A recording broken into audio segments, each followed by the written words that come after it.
রাধে রাধে বন্ধুরা, আমরা বাড়িতে যেই চাল ভাতের জন্য রান্না করে খাই সেই চাল দিয়ে আজ আমি আপনাদেরকে খুব সহজভাবে বানিয়ে দেখাবো চিতই পিঠে। এমনভাবেই বানাবো প্রত্যেকটা পিঠে ফুলবে আর নরম তুলতুলে হবে।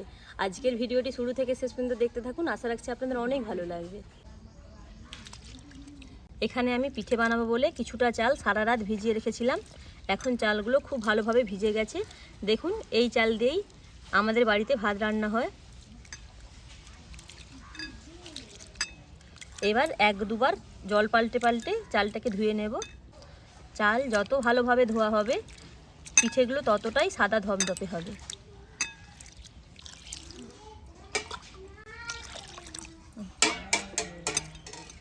তিনবারের মতন আমি জল পাল্টে পাল্টে ধুয়েছি। এখন চালটা একদম সুন্দরভাবে ধোয়া হয়ে গেছে আর জলটা একদম সাদা। এবার এই চালটা আমি জল ছেঁকে একটা মিহি পেস্ট বানিয়ে নেব।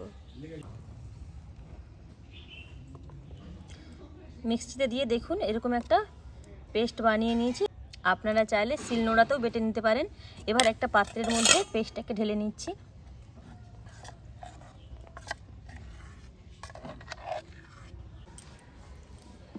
দেখুন, এরপরে বেটে রাখা পেস্টের উপর দিয়ে দিচ্ছি পরিমাণ মতন লবণ। লবণ দিয়ে খুব ভালোভাবে ফেটে নেব।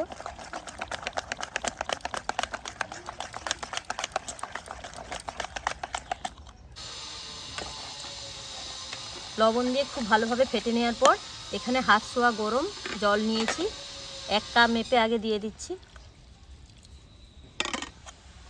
এখানে মোট 2 কাপের মতন জল লাগবে, কিন্তু পুরোপুরিভাবে 2 কাপ প্রথমেই দেব না, 1 কাপ দিয়ে খুব ভালোভাবে মিশিয়ে নেব।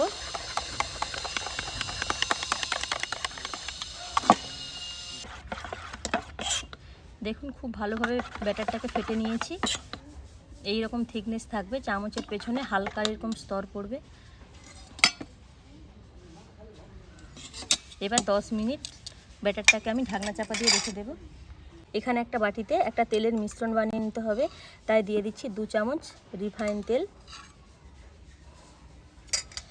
তার সঙ্গে দিচ্ছি 2 চামচ জল। খুব ভালোভাবে তেল আর জলটাকে মিশিয়ে নেব।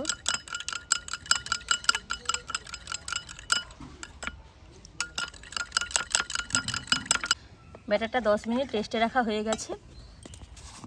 এবার চিতই পিঠাগুলো বানাবো, তাই আমি তার আগে দিয়ে দিচ্ছি অল্প একটু বেকিং সোডা। দিয়ে খুব ভালোভাবে ফেটে নিচ্ছি ব্যাটারটাকে।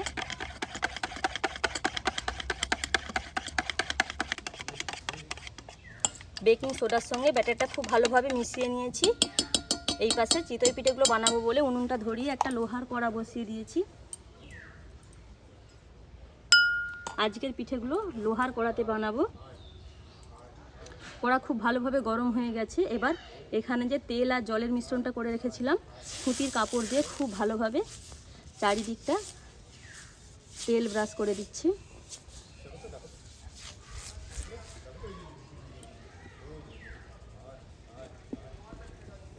দেখুন, কড়া থেকে খুব ভালোভাবে ধোঁয়া ছাড়তে লেগে গেছে।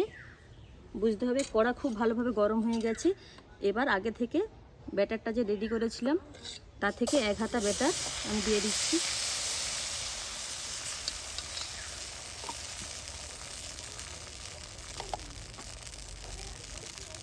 ওপর থেকে একটা ঢাকনা চাপা দিয়ে 3 মিনিটের মতন হালকা আঁচে পিঠেটাকে রেডি করে নেব। 2.5 মিনিটের মতন হয়েছে। এবার আমি পিঠেটা খুলে দেখছি। দেখুন, পিঠেটা চারদিক খুব ভালোভাবে ছেড়ে গেছে আর কড়া থেকে উঠেও এসছে। এখানে আমার একটা চিতই পিঠা একদম রেডি হয়ে গেছে।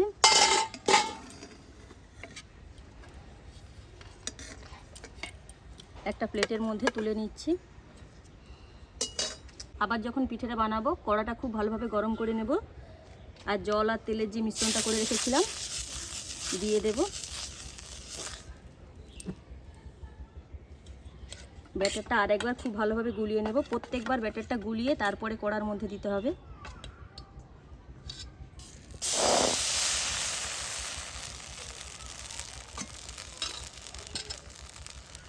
এবার ঢাকনা চাপা দিয়ে দেব।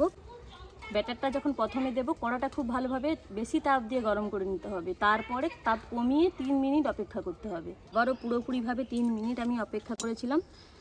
দেখুন এই পিঠেটাও খুব সুন্দরভাবে রেডি হয়ে গেছে। এবার আমি তুলে নিচ্ছি। প্রত্যেকবার যখন পিঠেগুলো ভাজবো কড়াটা খুব ভালোভাবে গরম করে নেব, আর তেল আর জলের যে ব্যাটারটা করে রেখেছিলাম সেটা একটু পুরোটাতে ব্রাশ করে নেব।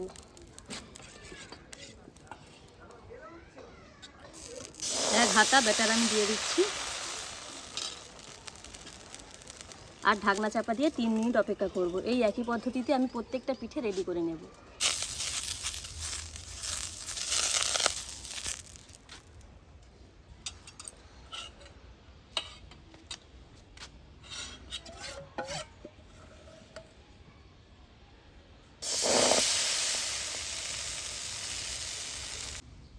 ঘরোয়া চাল দিয়ে কত সুন্দরভাবে চিতই পিঠা বানিয়েছি দেখুন।